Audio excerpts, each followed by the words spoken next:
right, welcome to The Explainer. Today, we're diving into a really tough story out of Ghazni, Afghanistan. We're talking about an entire community that's being forced to make an impossible choice, a choice about the very homes they built with their own hands. So let me ask you this. Just imagine for a second, the house you've lived in for years, maybe even decades, the one you built yourself. And then one day, someone tells you it's not yours anymore. And not only that, but you have to buy it back. Oh well, for the 12,000 families living in a town called Nowabad, this isn't some hypothetical question. It is their reality. A recent court ruling has completely upended their lives. And, well, let's just get right into what's going on here. Okay, so what is this ruling? A local Taliban court basically gave the people of Nowabad an ultimatum. And when I say impossible choices, I mean there are no good options here. So here's the deal they were offered. Option 1, buy back the property you already own. Yeah, you heard that right. Option 2, pay rent to the state. So you become a tenant in the house you built. Or option 3, just leave, face forced eviction, and walk away from everything. I mean, you can see why each one of these is just devastating. Now, to really get why this is such a gut punch, we have to go back in time a bit. We need to look at how this town, Nowabad, was even founded, because this isn't just some random collection of buildings. This was a community literally built from scratch, built on hope and, importantly, on legal promises.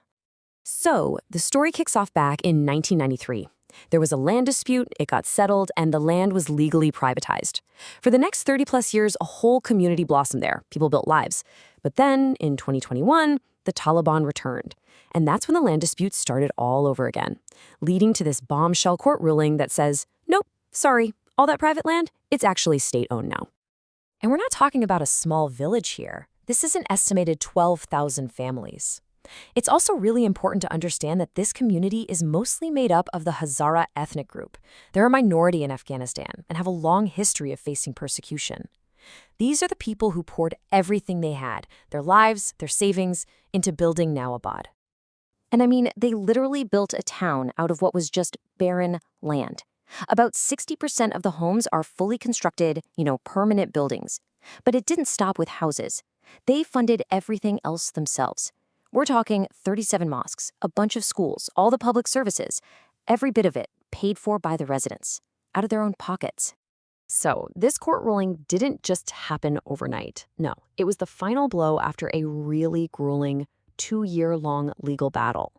And the whole time, the residents were clinging to this belief that their legal documents, that the law itself would protect them.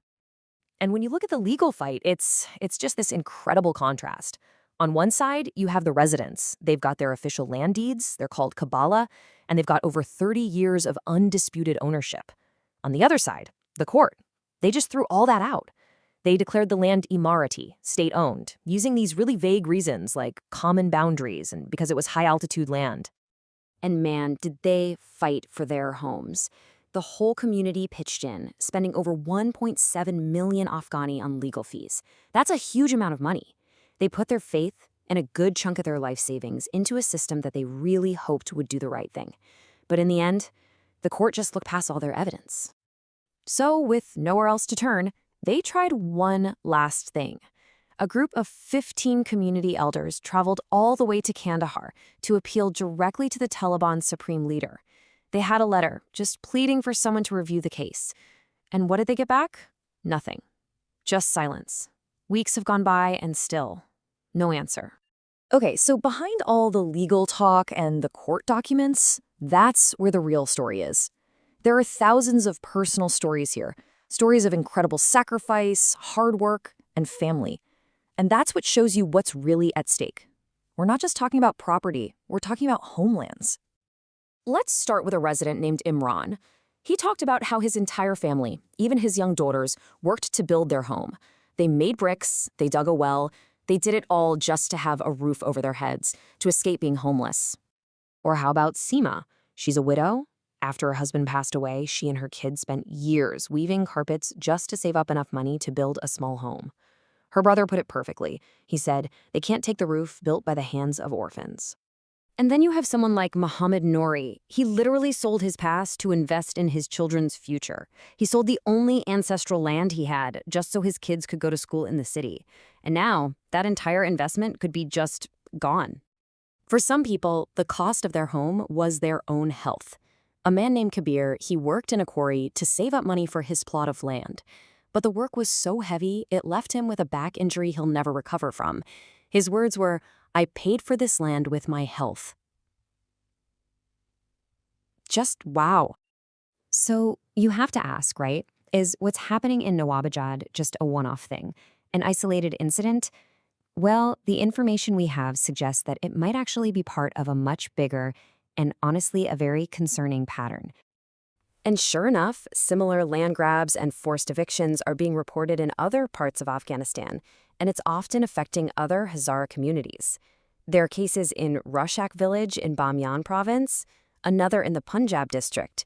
These are just a couple of examples that have human rights groups really worried.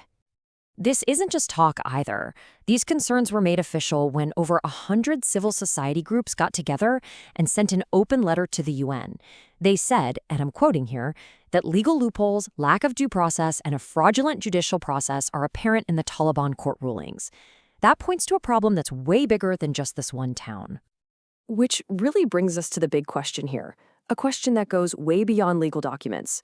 When a community pours 30 years of their blood, sweat, and tears, their money, their health, into turning a piece of empty land into a thriving home, who truly owns it? The state with its piece of paper? Or the thousands of people who actually gave it life?